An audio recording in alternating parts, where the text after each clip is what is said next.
A woman in Grand Rapids says a Mason who pitched himself as a member of law enforcement in search of a career change took thousands of dollars from her family for a job he never finished. So she contacted the Fox 17 problem solvers for help.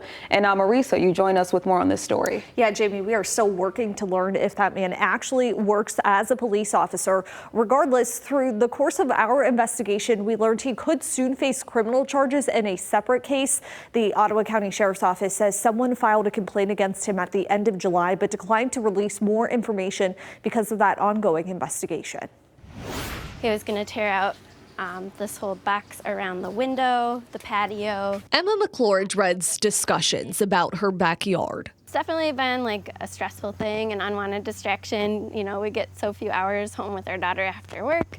So having to talk about this and figure out what we're going to do and do we need to go to court over it, it's definitely been stressful. The Grand Rapids mother explains in May, she and her husband hired Blackstone Partners, LLC, to rip out and replace their patio. Emma saw a post by the company's owner, a man named Joshua Woodworth, on social media and thought she could trust him. He kind of pitched his story as a law enforcement officer who has always wanted to start his own business, so he kind of caught our attention with that. He had some pictures of his work and a Facebook page, so I reached out to him for a quote. He came in within a couple $100s of another company that we had quote the project, so all seemed in line. The family put down a $4,300 deposit and signed a contract which stipulated Blackstone Partners would finish the job by the first week of July. However, that date came and went with no work done. It got to the point where several times he said, I'll be there Wednesday to Friday this week, or I'll be there Monday to Wednesday next week, and he just wasn't showing up. He started getting less responsive. So at that point, I started to wonder, am I being scammed?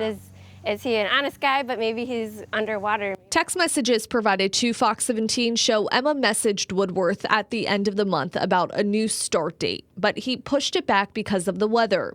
Woodworth blamed the conditions 2 more times, then toward the end of August, suggested he could mail a check if the McClures did not want to wait any longer. Emma asked where their project stood in comparison to other clients, but eventually requested the refund. Woodworth responded nearly a week later that he planned to send back the money that day. According to Emma, though, the check never came.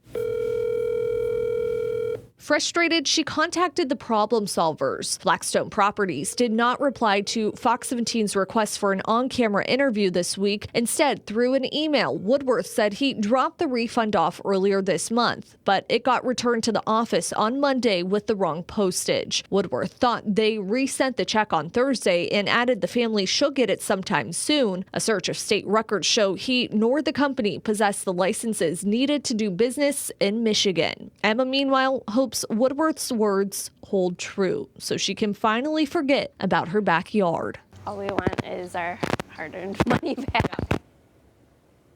We, of course, will keep you updated if Emma does receive that money or anything else happens with this case. The Better Business Bureau says it's important to independently verify whether a contractor is licensed and insured. You can find that information through a state's licensing agency. It's known as LARA here in Michigan. Other tips include reviewing a contractor's previous work and speaking with recent former customers. You can find all of this right now on our website right now, too. But for now, reporting live in the studio tonight, Marisa O'Reilly, Fox 17 News. All right, Marisa, thank you. Of course, if there's an issue you need help looking into, you can call the problem solvers at the number right there on your screen or send an email to problemsolvers@fox17online.com.